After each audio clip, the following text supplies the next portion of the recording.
E para saber mais sobre o processo de escolha da nova Procuradora-Geral da República, recebemos aqui no estúdio o consultor legislativo Gilberto Guerzoni. Bom dia, Guerzoni. Bom dia, André.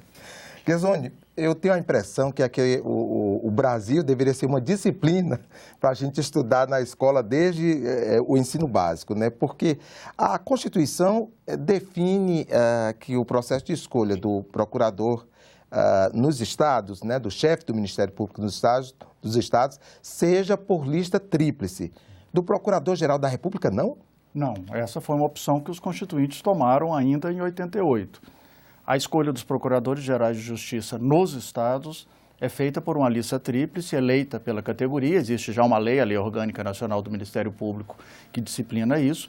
Então, há uma eleição de todos os membros do Ministério Público do respectivo estado, se elege uma lista tríplice e é enviada ao governador para a escolha de um dos nomes. No caso do Ministério Público da União, não existe esse procedimento, né? A Constituição prevê que o presidente da República escolhe dentro da carreira, né? Essa é a única exigência, quem ele achar que deve ser o procurador-geral e submete o nome ao Senado. A lista tríplice é feita na União pela Associação dos Procuradores. É uma lista tríplice informal. Nós tivemos o caso do presidente Fernando Henrique, que simplesmente ignorou a lista, nomeou um procurador de fora, né, da lista, e assim foi repetindo, né, todos os anos o mesmo. Depois veio o governo Lula, que passou a respeitar a lista. O primeiro mais votado era sempre nomeado. Mas, enfim, não há o que se fazer nesse caso, porque o presidente da República está respaldado. Isso, é uma competência do presidente da República. Ele pode ter a opção política de nomear alguém da lista, o primeiro ou outro da lista, o segundo ou terceiro, ou nomear, ou indicar, né, outro da lista, né? Na verdade, o presidente da República, ele indica e o Senado também, em tese, pode rejeitar o nome. O presidente só pode nomear um nome aprovado pelo Senado. Muito bem. Vamos falar agora um pouco sobre o processo aqui no Senado. A indicação veio, né, para o Senado e agora vai ser examinada pela Comissão de Constituição e Justiça. Exatamente. O relator, ele não faz ele não dá opinião sobre esse processo? Não, porque o voto é secreto. Então, o que o relator faz é descrever os fatos, né? O regimento interno exige que o indicado apresente uma série de documentos. Então, o que o relator faz é descrever o currículo vitae desse indicado e verificar se toda a documentação exigida pelo regimento está entregue e informar esse fato à comissão.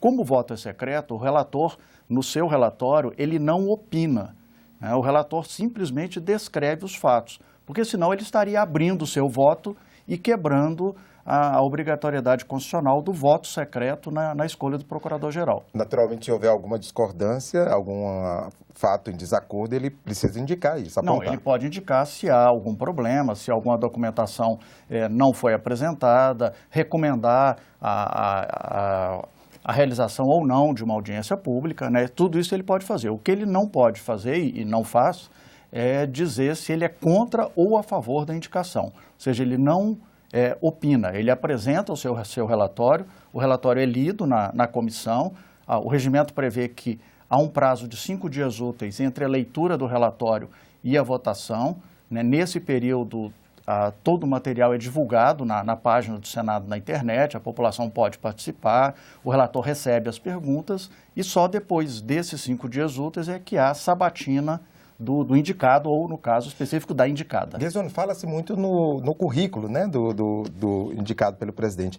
Mas quais são os aspectos mais importantes a se verificar para uma pessoa assumir o cargo de Procurador-Geral da República? Não há uma exigência específica no currículo, né? O que a Constituição exige é que ele tenha reputação ilibada e notório saber.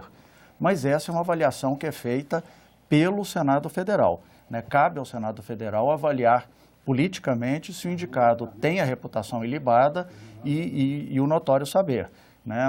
Nós tivemos um precedente ainda no final do século XIX, em que o Senado Federal recusou um indicado para o Supremo Tribunal Federal, argumentando que ele não tinha notório saber, porque se tratava de um médico, né, o Dr. Barata Ribeiro, né, que foi prefeito do Rio de Janeiro, e o presidente Floriano Peixoto indicou um médico para o Supremo Tribunal Federal, e o Senado, né, no final do século XIX, entendeu que o fato dele não ser bacharel em Direito fazia com que ele não tivesse notório saber para ocupar o cargo, né? É o único precedente que a gente tem que o Senado recusou um candidato por não ter notório saber.